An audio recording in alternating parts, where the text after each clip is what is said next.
Je passe à C'est midi.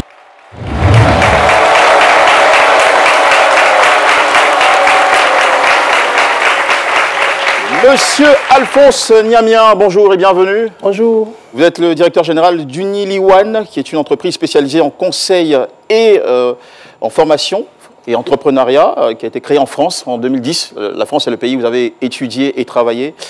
L'entreprise est aujourd'hui installée dans 7 pays. Vous êtes diplômé en finance et entrepreneuriat de l'EM Lyon Business School. Vous avez travaillé à Bouygues Télécom Lyon en qualité de contrôleur de gestion et à Deverdem en qualité de responsable financier. Voilà. Bienvenue sur le plateau.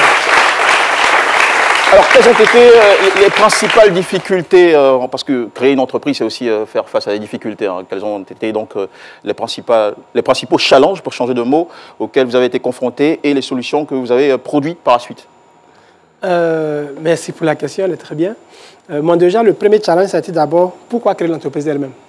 Dans mes années universitaires, j'ai été en maîtrise de gestion. On était 1007 étudiants diplômés de la première session de sciences économiques de gestion à Abidjan.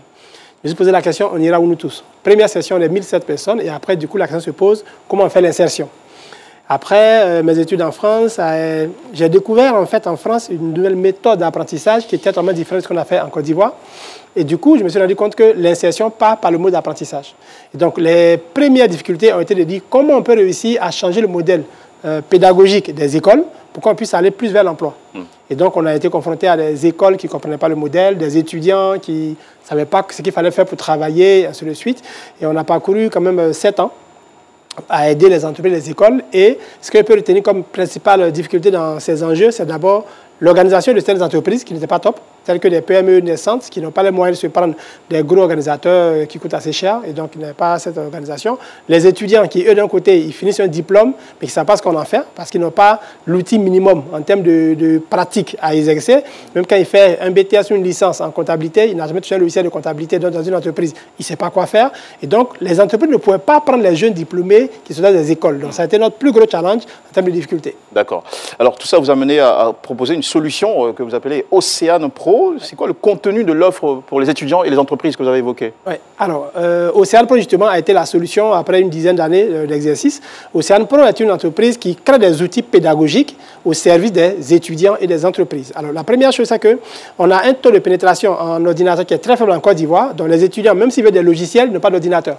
S'il faut acheter un logiciel et un ordinateur, c'est coûteux. Alors, on a d'abord conçu des logiciels mobiles. Et donc, aujourd'hui, les logiciels de comptabilité, de gestion commerciale, gestion financière et logistique, ils sont mobiles.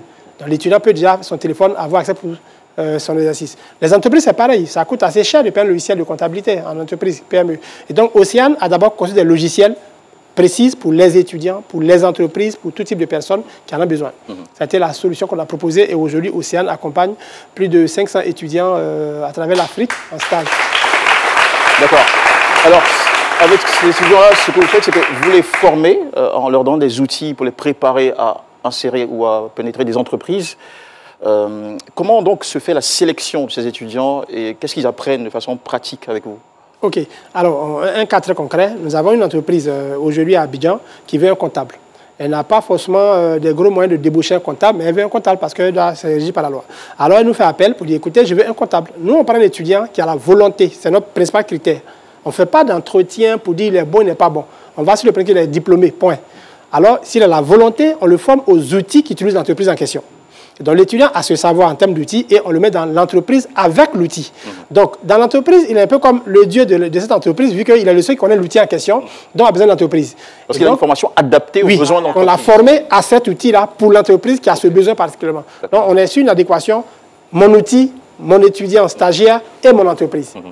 D'accord. Puisque vous offrez des stages ou des formations pour comment on appelle pré-emploi, vous savez qu'il y a une documentation en Côte d'Ivoire. Quand on parle de stage, il faut avoir le contrat de stage, il faut avoir une attestation de stage. Lorsque vous mettez entre l'entreprise et l'étudiant, finalement, qui, au terme du processus, délivre l'attestation de stage? Est-ce que c'est vous? Est-ce que c'est l'entreprise? Je veux comprendre un peu ce mécanisme-là. Alors déjà, Océane Pro est une entreprise qui elle-même suit d'autres entreprises. Donc on les appelle les accompagnateurs. Donc, elle est réglementée par le ministère des PME en ce sens, elle est réglo. Sur cette base-là, Océane embauche déjà des stagiaires elle-même et place le stagiaire dans son entreprise client. Donc, le stagiaire est comme en mission chez le client d'Océane. Donc le client d'Océane n'a pas à faire un document, c'est Océane qui fait les documents.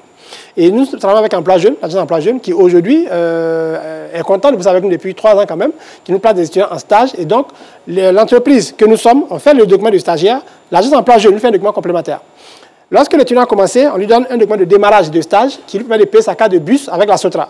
Plusieurs ont été bloqués par la Sotra parce qu'ils ne sont plus étudiants. Mais une fois qu'ils ont commencé le stage, on leur donne ce document, ils vont à la Sotra payer leur carte de bus déjà. Et à la fin de leur stage, on fait leur rapport de stage, ils ont leur thème et ils vont soutenir leur diplôme avec un document d'assistant de stage. Ouais, c'est super ça. Okay. Alors, dans le processus, toujours, vous organisez aussi ce que vous appelez des business games depuis 2010. C'est passé maintenant à une autre appellation qu'on appelle les Tomorrowers depuis 2018. Ça consiste en quoi? De façon très simple et voilà, succincte. Et j'ai entendu parler aussi de ces bourses d'études que vous accordez aux meilleurs étudiants ici pour des écoles de commerce en France. Alors, il faut dire que c'est notre aventure a commencé par le business game. Ça a été pour moi l'élément déclencheur de créer une entreprise en Côte d'Ivoire, surtout en Afrique. C'est qu'en France, quand l'étudiant va à l'école, qu'il apprend de la théorie, à un moment donné, on le met dans une relation physique. On dit, tu es ton chef d'entreprise, voici une entreprise, vas-y, dirige l'entreprise. Donc, il est confronté à ses pratiques, il trouve ses propres solutions. Et donc, cet élément de business game qu'on a découvert en France, on l'a déporté en Afrique en disant, tous les étudiants ont droit au business game. Donc, c'est une compétition professionnelle où chaque étudiant est chef d'entreprise et on lui a fait des stagiaires, même s'il est étudiant. Et ces stagiaires-là sont censés être ses collaborateurs. Donc, il les dirige, on lui donne un chiffre d'affaires, un capital de départ et il gère son entreprise. Et on est arrivé à créer des prototypes qui sont sur des secteurs tels que l'ananas, tels que la pomme de cajou, où ils ont créé des prototypes, ces étudiants-là. À la fin, le meilleur étudiant, sinon les 3 meilleurs étudiants ont des bourses d'études jusqu'à 10 000 € financées par la Chambre de commerce de Pau, qui est depuis 2018, effectivement. La Chambre de commerce de Pau. En France? Pau-Berne, oui, en France, qui est le partenaire officiel de nos business games en Afrique subsaharienne depuis 2018. Et donc, qui finance d'abord l'organisation, qui ensuite recrute les meilleurs étudiants stagiaires et qui leur donne une bourse d'études pour aller étudier dans ses locaux en France. Une bourse d'études à 100%? Non, la bourse d'études fait à 50%. 50%. Super. Ok, alors, je pense qu'on n'aura pas le temps de tout dérouler, mais l'essentiel est là. Merci beaucoup pour cette plateforme que vous offrez aux étudiants de Côte d'Ivoire et aux entreprises aussi. Alors, comment on peut vous contacter sur le digital? Alors, sur le digital, vous tapez 3 fois w.océane-pro.fr. Océane, c'est O-C-E, accent aigu, A-N-E. Sans accent. O-C-E-A-N-E-pro.fr pour les entreprises et www.ariane-bg.fr pour les étudiants. Merci beaucoup, monsieur Alphonse Niamien, DG d'Uni Liwan, Côte d'Ivoire.